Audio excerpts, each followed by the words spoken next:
o domicílio fiscal.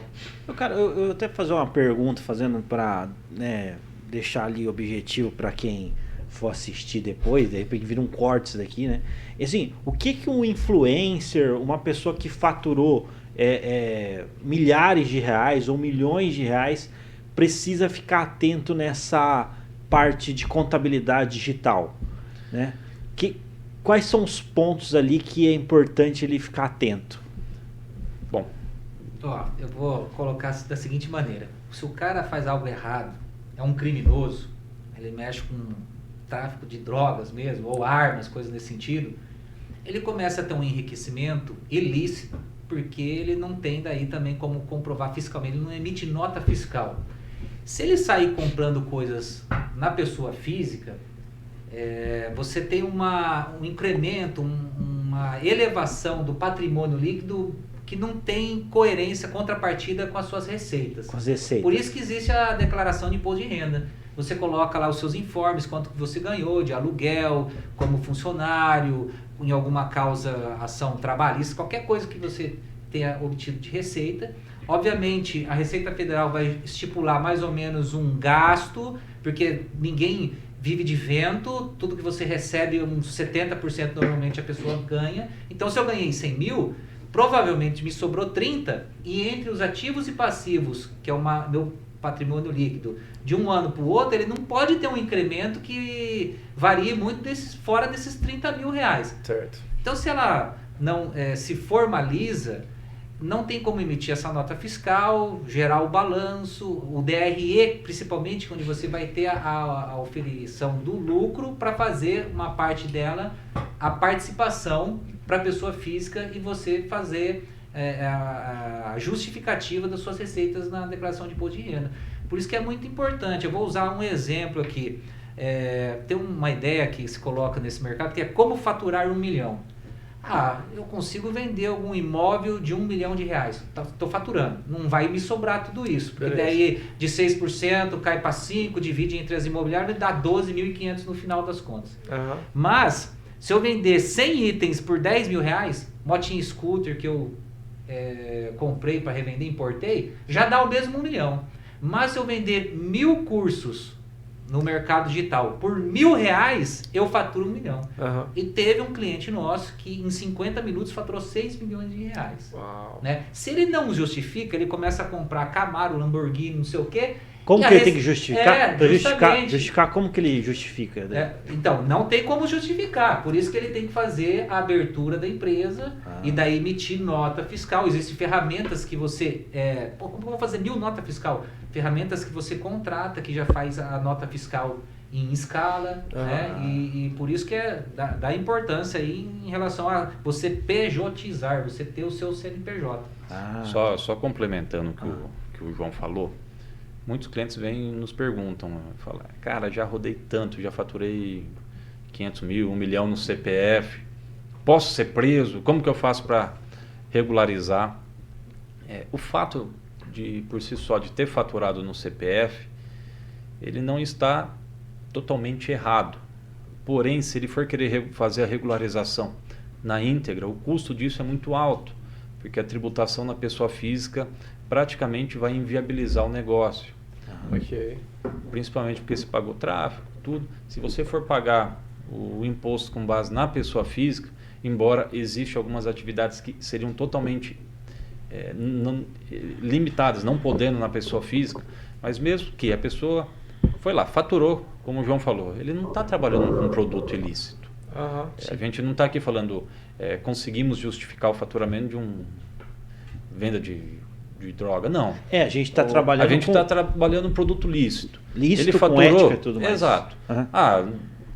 Explodiu. A pessoa quer ver primeiro o dinheiro no banco e depois fala, depois eu vejo isso. E chega a hora de ver isso. Então, assim, cada tipo de produto é uma empresa diferente. Se a pessoa é um influencer, ele está fazendo uma prestação de serviço. A prestação de serviço, ela tem a tributação dela.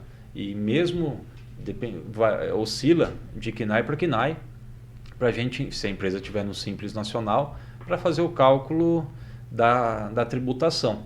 Só fazendo um gancho, a questão do dropshipping, anteriormente, muitos vinham assim desesperados, ou talvez procurava ali o advogado local, o contador local, que não tinha uma habilidade, uma performance voltada para esse mercado digital, falava, cara, não posso faturar, porque não tem legislação, não é regulamentado o dropshipping, então eu estou errado.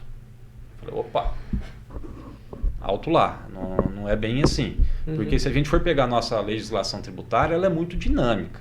Diariamente feito novas leis, novos decretos, portarias em geral. Então, diariamente tem coisas novas. Só que daí vem a pergunta chave. Não é porque algo não é regulamentado que ele é proibido. Sempre eu gosto de fazer, já fiz algumas apresentações, mentoria. Legal isso daí. Que eu falo, a nossa legislação, ela precisa ser atualizada, modernizar um pouco. A gente tem muita lei. Lei é que não falta no Brasil. Se todas fossem feitas, a gente estaria num país de primeiro mundo. Só que se a gente pegar nosso Código Tributário, que é da década de 60, ele já traz que, na ausência de uma legislação específica, ele apresenta métodos que a gente pode operar, seja analogia, entre outros. Então, o primeiro passo, quando a gente começou a receber esses clientes, foi falar, opa, não é porque o dropshipping não tem uma regulamentação específica. Olha, se você faturar o dropshipping, é essa lei aqui. Não é porque não tem isso que você não pode faturar. Voltando ao assunto que eu falei, sendo um objeto lícito, pode faturar, pode fazer. Foi daí que a gente veio tempos em tempos fazendo essa adequação. Dropship é uma prestação de serviço, ele está intermediando o negócio. Lógico que no site dele, no site de venda, tem que ter muito claro o que ele é. Às vezes alguns players exageravam um pouco, colocavam produto no meu estoque. Não, você não tem estoque. Quem tem estoque é um comércio. Você está intermediando uma venda de um terceiro. Então, isso o dropshipping faz e é totalmente legal. Tanto que agora está uma pressão para uma tributação maior desse tipo de produto. Está uma pressão econômica, bancada empresária, está batendo em cima. Só que se a gente for pegar, até na Americanas.com, vai ter. Ela tem, Americana Mundo. Coisa lá, com alguns anúncios que... Estou fazendo um anúncio de graça aqui, mas até se a gente buscar lá... Entra no Magalu, coloca lá, abre sua Exato. própria empresa, e posta produtos da Americana. Já era. A verdade é o seguinte, o Brasil, com exceção do ano passado, por conta de motivos óbvios, a inflação, tanto que subiu, conseguiu ter um superávit, coisa que não acontecia desde acho que 2014. Então, pela primeira vez a gente meio que equilibrou. Mas a verdade é que a gente vem de um déficit recorrente, monstro, dívida da federal e de todo o governo, no caso, beira ali 80% nessa faixa aí do peso no PIB. Então, a Receita, ela quer receber. Ela não... É preferível você estar lá se justificando, se explicando, faturando e fazendo o recolhimento e pagamento dos seus impostos para evitar dor de cabeça, do que alguém que não está fazendo nada. Porque eu e o Tadeu temos uma longa jornada. E em uma das empresas lá atrás, de 17 anos que a gente era financeiro e indústria, uma vez houve uma autuação por conta de movimentação, em contas bancárias. O que ocorre?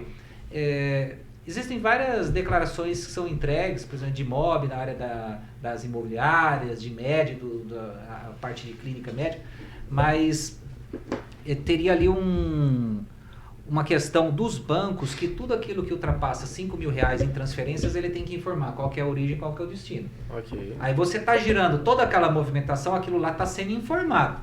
Se cair no auditor e falar assim, opa, o que é essa pessoa física entrando e saindo R$1 milhão por mês, é preferível você se antecipar aos fatos, se munir de documentos e falar assim, não, entra e sai, mas isso não significa que é o meu lucro. E eu provo por aqui. Eu emito as notas, relaciono o que efetivamente tenho de despesas, o que me sobra, e quando eu faço a minha transferência em participação para a declaração de imposto de renda, está totalmente condizente com a minha evolução patrimonial, que eu comprei esse carro, esse terreno, estou pagando um apartamento.